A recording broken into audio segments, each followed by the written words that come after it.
Hi guys, good evening sa inyo lahat. Ito si Jean. Welcome sa 11 Workshop. So guys, I think isa na ito sa mga pinaka-challenging na vlog na gagawin ko, no guys? So this is very different. Very different ito sa mga pinag-usapan natin madalas sa 11 Workshop. Sa mga reviews, hindi tayo gagawa ng reviews, hindi tayo gagawa ng projects or whatever. Ibang topic ito guys, and this is very very serious, no? So and kung I must warn you guys, medyo mahaba itong vlog na ito, and this is all about me just pouring out, no? Just saying yung nararamdaman ko. And kung ayaw niyong panoorin 'to guys, okay lang, huwag niyo nang panoorin.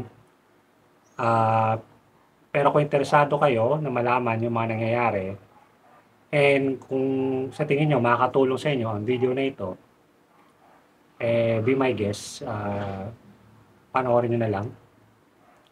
Pero kung isa kayo sa mga trolls na ayaw yung mga vlog sa maraming salita, madramang vlogs, huwag niyo na 'tong panoorin. Okay lang sa akin. Pero, yeah, kung di sa mga gustong makinig, so let me start guys by saying na I'm not okay. So hindi ako okay.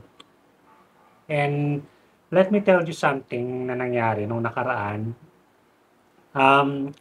Gumagawa ako ng I think a few 2 weeks ago, Sunday, kasi Sunday lang yung free time ko ngayon. Gumagawa ako ng vlog. Gumagawa ako ng project video. And I was making a new router table. So gumagawa ako ng bagong router table. Ito yun guys. Ito yung top. Ito lang yung natapos ko sa kanya. So usually kapag Sunday, kaya kong mag-grind from morning hanggang gabi. Pero nung time na yon, like 2 PM pa lang, parang ayoko nang gumawa. Parang hindi ko na kaya. Hindi physically, pero parang wala akong energy na gumawa ng kahit ano. So, I just sat here sa workshop, nakaupo lang ako for like 1 hour. Wala akong ginagawa, nakaupo lang ako dito. Wala akong ginagawa, wala akong kinakausap. Nakikinig lang ako sa tumutugtog sa sa sound system natin, pero wala akong ginagawa talaga. And I think, and doon ko na-realize na meron akong problema. Meron talagang problema. So, sa pagse-search ko sa YouTube, nakita ko yung vlog ni Diner Maid sa Australia. Yan sa mga paborito kong vlog sa Australia yon. Meron siyang nilink na vlog din kay Fix It Fingers sa Australian din. Australian na woodworker din. And doon pinag-usapan ni Fix It Fingers yung kanyang problema sa kanyang mental health. So si Fix It Fingers ay nagsasuffer sa postnatal depression. Kapapakanak lang kasi ng asawa niya, and meron siyang full-time job, tapos meron pa siya sideline, tapos nag-vlog pa siya, ang dami niyang ginagawa, hanggang sa na-burnout na siya at nagkaroon siya ng panic attack. And nakarelate ako ng sobra, tingin ko yung mga signs ng postnatal depression for fathers sa mga tatay, and yeah, nag-fit lahat yung signs sa akin, no? Lahat ng sign, yung pagiging mainit na ulo, walang hindi na nag-enjoy sa mga dati kong ginagawa.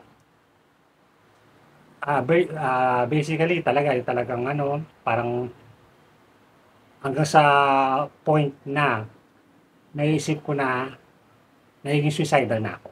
Ayun. So yun na yun. So yun na yung nag-push sa akin na mag-come up na, yeah, I'm not okay. Hindi ako okay. Niloloko ko yung sarili ko. Sabi ko, hindi, kaya ko pa, pero hindi ko na kaya. So, kasi nangyari, as you may know, so kapapakanak lang ng baby ko last 2 years ago. So, 2 years na siya. And After kasi dati guys, hindi ko kasi expect yung ganitong buhay, alam niyo yun? Kasi pinang-ano ko, kasi ako kasi yung tatay ko nagtatrabaho, nanay ko nasa bahay. So yun expect ko na gagawin ko 'pag naging tatay na ako. Expect ko pupunta ako sa work 'no, sa opisina, mag-o-office, and then asawa ko yung magte-take care sa ano, sa baby. Nagka-pandemic 'di ba guys? So nung nagka-pandemic, naging home base yung trabaho ko, and I was lucky kasi hindi ako natanggal sa trabaho, pero naging home base yung trabaho ko.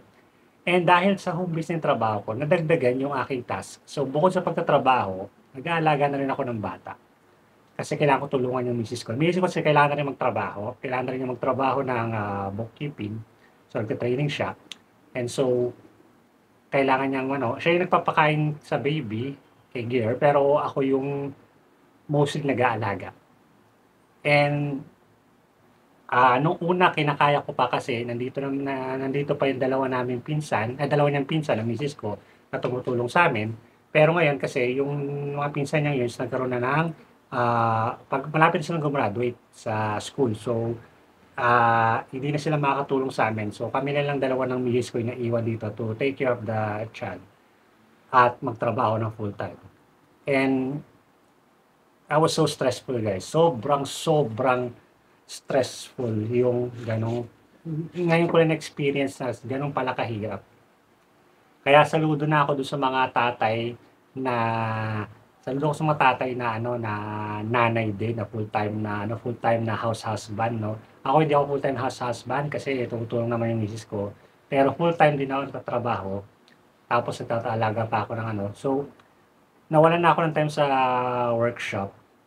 And yung workshop kasi, itong workshop na 'to, ito yung parang safe space ko. Dito ako parang nakakahinga, nakakapag-relax ng ano, kahit na ilang ano. Pero dahil nga sa yung schedules wala na akong time pumunta rito, Sunday na lang. 'Pag nagkaroon naman ako ng time na pumunta rito sa workshop, parang wala na rin ako dito. Alam niyo yun? Yung parang hindi ko na feel yung lugar na ito.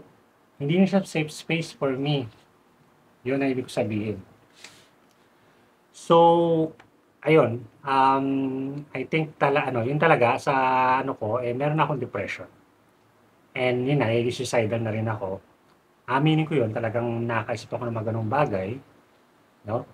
So, naalala niyo, nag-vlog ako tungkol kay Jamir sa Slapshack, di ba? Na si Jamir is nag-S-word. And dahil sa depression, eh, hindi ko expect na magiging gano'n din pala ako, na magkakaroon din ako.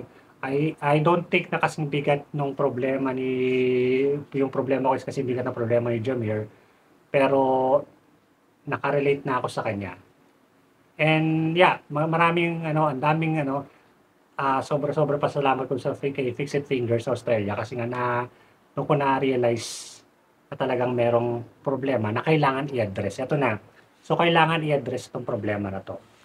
Okay, so siyempre guys, naging suicidal ako pero ayoko rin na gawin 'yon dahil gusto kong mabuhay, gusto kong makita lumuha yung anak ko, and marami pa akong gustong gawin. So, nilalabanan ko pa rin 'yon hanggang ngayon, 'di ba? And yun nga, pero isa sa mga part na paglaban ko do'n is yung pagwo-workshop, pero dahil lang hindi na ako nakapag-workshop ngayon, hindi na ako nakakaakyat dito sa shop ng gano'ng kadalas, medyo nawalan na rin yung ano na yun, yung system na yun, yung defense system na yun. Yun. So yun yung ano natin, yun yung sitwasyon natin ngayon. Pero yun nga, kailangan pa rin nating ayusin 'to para sa'kin at sa pamilya ko, kailangan ko pa rin ayusin, 'no? And ayusin ko siya. So, I am now trying my best para maayos yung aking mental health and headspace ko, 'no? So, ano ba yung mga balak kong gawin? Well, mag-ano tayo, it made me rethink about this workshop. So, ginawa ko 'tong workshop na 'to, guys, hindi lang para hobby, 'no, para lang pagkakitaan ng kahit pakonti-konti, pabarya-barya, meron tayong kinikita. Pero, I realized na it just went really, really big na hindi ko na siya maasikaso ng ganito kalaki yung workshop. So, ang gagawin ko is nagda-downsize na ako ng workshop. So actually, nagsimula na ako mag-downsize. Binenta ko na yung iba kong mga tools na hindi ko naman kailangan at yung mga tools na doble-doble na. So, if you look yung mga cordless drills ko, wala na yung mga tanso.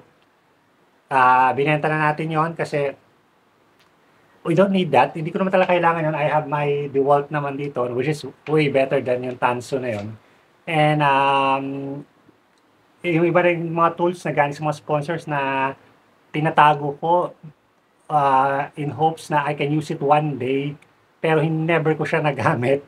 Dinispatcha na rin natin, binenta na rin natin para makatulong din dito sa ano natin sa mga next nating plano sa buhay, no? So makapondo sa mga next nating plans. So ano ba yung plan natin para sa workshop? Dito sa workshop na to, magda-downsize pa rin tayo. And marami akong gustong gawin dito. First of all, gusto kong gumawa ng isang maliit na room dito, na divider. At gagawa ko ng maliit na kwarto rito, and that would be my man cave. Yung talagang man cave ko na may computer, tapos naka-display doon yung mga gusto ko i-display. Dito kasi sa workshop, hindi ako pwede mag-display kasi marami akong collection. Actually, before ako naging woodworker, isa sa mga hobby ko is collecting. Pero karamihan sa mga collection ko, pinagbibenta ko na nung lumipat ako dito kasi hindi na siya, di ba, wala nang space dito. Pero I do still have some of my collection nakatago lang, nakabox lang doon. So, bala ko na i-display yon doon sa bago nating man cave.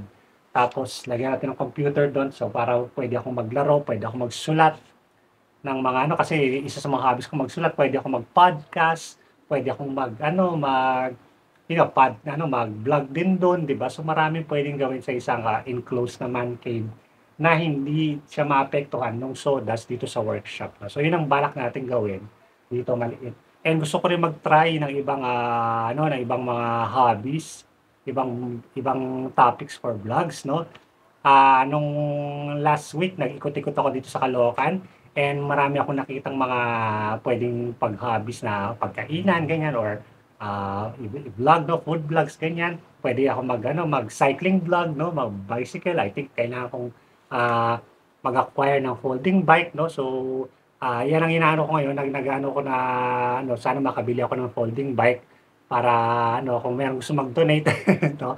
So anyway, kahit yung lumang folding bike na pwede nating i-restore, pwede ring vlog natin yan, restoration, no. Kung mayroong gusto mag-donate sa inyo, okay lang, open yung open ako, kontakin niyo lang ako. Tapos gusto ko rin na magbalik ako sa dati kong mga ginagawa para umokey lang yung headspace ko. Yung woodworking kasi, na-enjoy ko pa rin siya. Kaso, I think I've reached the limit na sa pag-woodworks.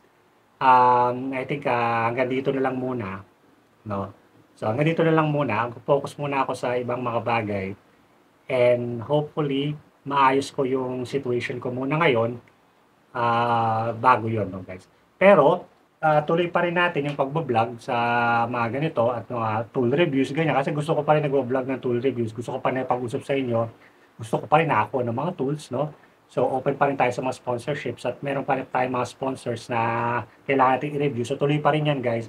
Hindi mawawala yung 11-9 workshop. Pero, maglililo lang tayo ng konti, no? So, kung mapapansin nyo siguro, baka hindi na weekly yung upload natin. Baka minsan medyo matagal na yung panahon. Para lang mapanatili natin yung YouTube channel natin kasi medyo na rin to medyo hindi rin ganun kalaki yung kita ko sa YouTube. So, okay lang din na medyo hindi na ako magsipag, no?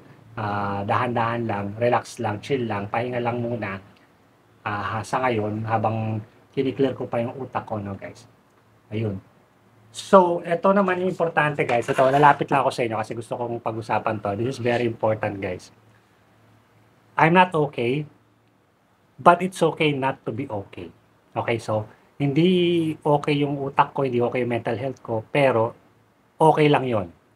Okay lang yon. Kasi alam ko na hindi lang ako ang naging ganito. Marami sa inyo ang ganito. Hindi nyo lang siguro alam or hindi nyo matanggap. Kasi alam nyo naman sa kultura natin, pa-macho effect, no? Mga lalaki dapat macho, brusco, no? Pero guys, hindi tayo Superman. hindi tayo Superman, okay? Hindi tayo bulletproof, no? Naapektuhan tayo, nade-depress tayo, naangangano tayo, nada-down tayo, napo-frustrate tayo sa mga nangyayari sa buhay natin. That's okay. Okay lang 'yan, no, guys? Okay lang 'yan. Makaisip tayo ng mga bagay na ano, na maybe suicidal, ganyan, that's also okay. Walang problema diyan, no? Ang kailangan lang natin gawin is i-handle yung ating situation, no? And yan ang sinasabi ko sa inyo, okay lang na humingi ng tulong. So, kung kailangan niyo ng tulong, makipag-usap kayo sa puwedeng umintindi sa inyo, no? May po sa mga kaibigan niyo na handang dumamay, handang makinig, no? So, kung ayaw niyo naman sa mga kaibigan o kamag-anak niyo, you can call yung mga hotlines na puwede niyong tawagan or mental health hotlines, no? Magpo-post ako sa description yung mga mental health na hotlines na tinatawagan. Puwede niyong tawagan. Ako tumatawag ako do'n sa National Center for Mental Health 'pag talagang hindi ko na kaya, tinatawagan ko sila para lang may makausap ako, no? Or yeah, puwede rin sa'kin sabihin kung gusto niyo na ano, kung gusto niyo akong makausap, you can also, puwede niyo akong i-PM, no, sa Facebook page ko. That's okay, that's fine, no? So, puwede natin pag-usapan 'yan. Pero yun nga guys, the main idea is, it's okay not to be okay. And if you're not okay, it's okay to seek help. Hingi tayo ng tulong kung kinakailangan. Okay? So magtulong-tulong tayo, magpakatatag tayo para sa ating mga pamilya. Maraming masa sa atin, no guys? So yun. And yeah, for now, magpapaalam muna ako. I'm gonna see you guys again when I'm gonna see you. So hindi ko alam kung kailan, pero yeah, sigurado naman magkita tayo ulit. So dito si Gene for Workshop. At umuulan na, medyo maingay na. So, adjust na guys.